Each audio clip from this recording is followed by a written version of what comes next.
Ninja and Flannel. What I've got here is a BC9. And what this is an AR9 with a 5-inch barrel. It is a bufferless AR9, which is pretty unique. It just has a pick rail on the back. Now, they did send this out to me for free to review, but as always, if it's junk, I'll tell you it's junk. If it's good, I will tell you it is good. So today we're gonna do things a little bit different. We're gonna go through a pros and cons list rather than a section by section review, just so you can see the main features, mainly because AR9s are somewhat common now, so the basic controls are all gonna be like an AR. It's side charging, and you can get this in right or left-hand charge handle. So most of these things are going to be very basic. It takes Glock mags. So pros and cons list for this particular model, and we'll just go through starting with cons, and then we'll end with pros and see what you guys think at the end. Now, before we get started, I want to talk about the sponsor of today's video, which is Freedom Munitions. Very cool company. I've been using their ammo for years, long before I started the YouTube channel, and they actually supplied all the ammo for the review of this gun, which was very cool of them. Make sure you check out Freedom Munitions. Especially with political climates getting crazy, I always buy from them. I always shoot all their ammo, even before my channel, like I said, and it is usually very accurate. It's usually the cheapest option I can find while still being brass casings. So check out Freedom Munitions, and we'll get on with this review. Here we go. All right, so first off, make sure you check out the ninjaandflannel.com. A lot of cool links for different products there you might find interesting, promo codes, as well as an email list for when I do find excellent deals that you'll be in the loop.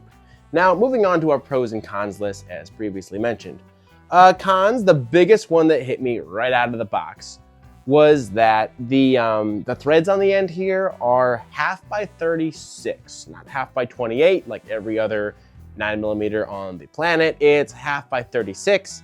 I don't know why. Maybe I'm ignorant and that's normal to some people, but I've never gotten a firearm in this that's 9mm and PCC that is not 1/2 by 28. So I didn't end up being able to suppress this because I didn't really feel like ordering an adapter and all that stuff. So 1/2 by 36, definitely a con. It would have been nice to have something normal so I could just easily mount whatever I wanted to it. Threads, that's a major con. Next one, all of these screws when I got it, they were actually, after about 50 rounds, all 4 screws in the handguard that hold the handguard on were all starting to loosen. There's 2 screws on the back here that actually hold in your, whatever it's called, ejection arm. They were coming loose. I almost lost my ejection arm. The screw holding in the charge handle, that was also coming loose. Now, some other people have had issues with the barrel nut coming loose, which is very dangerous. I did not have that issue. Mine stayed tight the whole review without any intervention.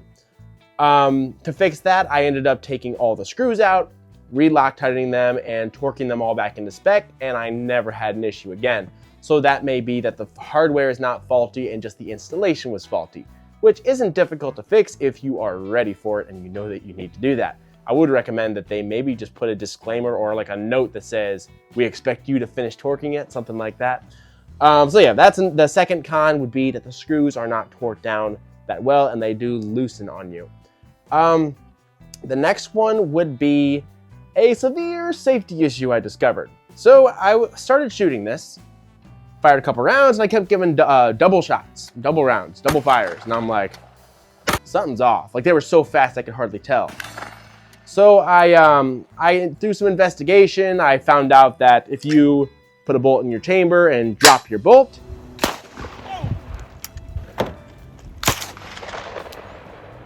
little bit concerning. It will fire as well. You can basically shoot it like a longbow. Stick a bolt in there, aim, and shoot.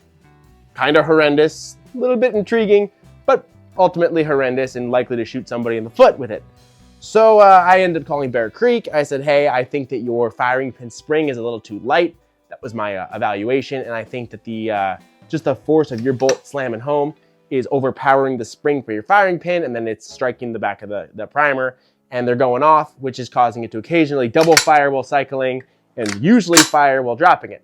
Bear Creek was very cool about it. They sent me a new spring, like very quickly, got it all set up, put the new spring in, went back out, same issue, no better, same exact thing. So what I determined was that the spring that they're using in these is not quite heavy enough, but it wasn't just the one, it's all their springs. So solution, just like with the screws, I don't believe in finding problems unless you can find a solution.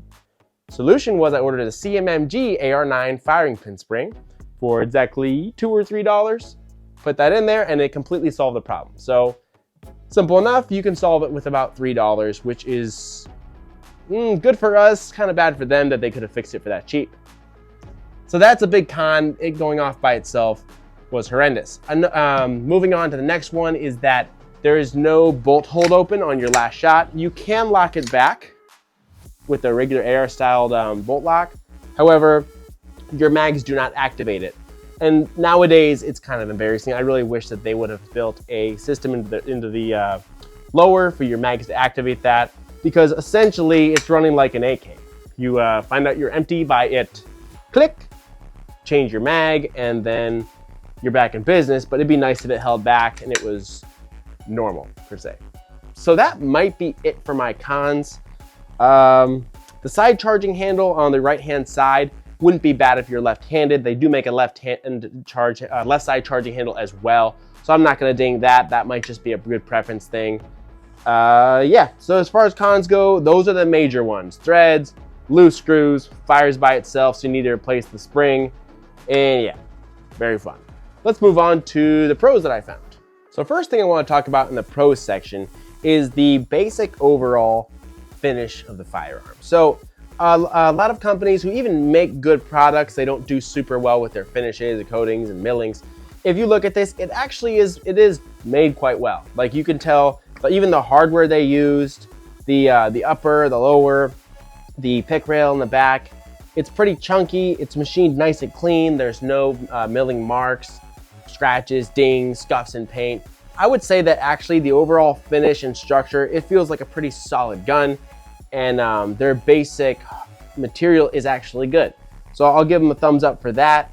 The hardware itself, when I went back to retorque it to spec and Loctite it and stuff, sometimes you find out that the screws are bad too by them stripping out when you go to torque them well. They all torque nicely, and they've held ever since I torqued them to spec. So I would say that their hardware is actually good. Reliability wise, when I first started shooting it, I got a couple of failure to extract, failure to eject, and failure to feeds. But after about 100 rounds, that all smooths out. So you would expect from a budget gun, you're gonna have a break-in period. Higher end guns, you usually skip the break-in period, but for the price point of this, which is another pro, I would say that 100 round break-in period is acceptable. And after that, I did run Freedom the whole time. That obviously ran good. They're good ammo.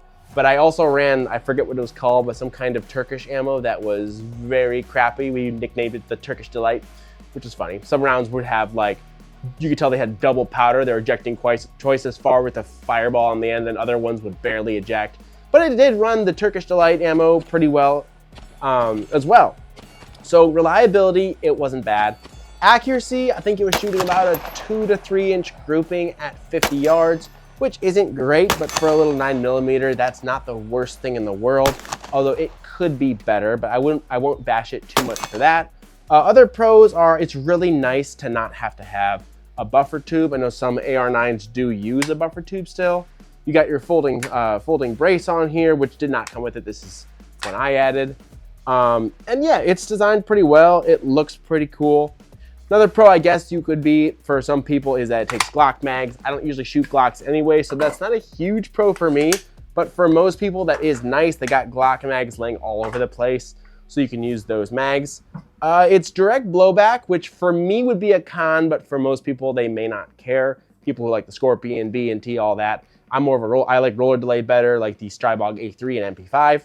But if you don't mind direct blowback, the recoil is not terrible on it. It's a little more than some than the like the CZ Scorpion, but it's totally manageable and you can actually shoot pretty quick with it. Pros, it's not a terrible gun for $500, which is in fact the price.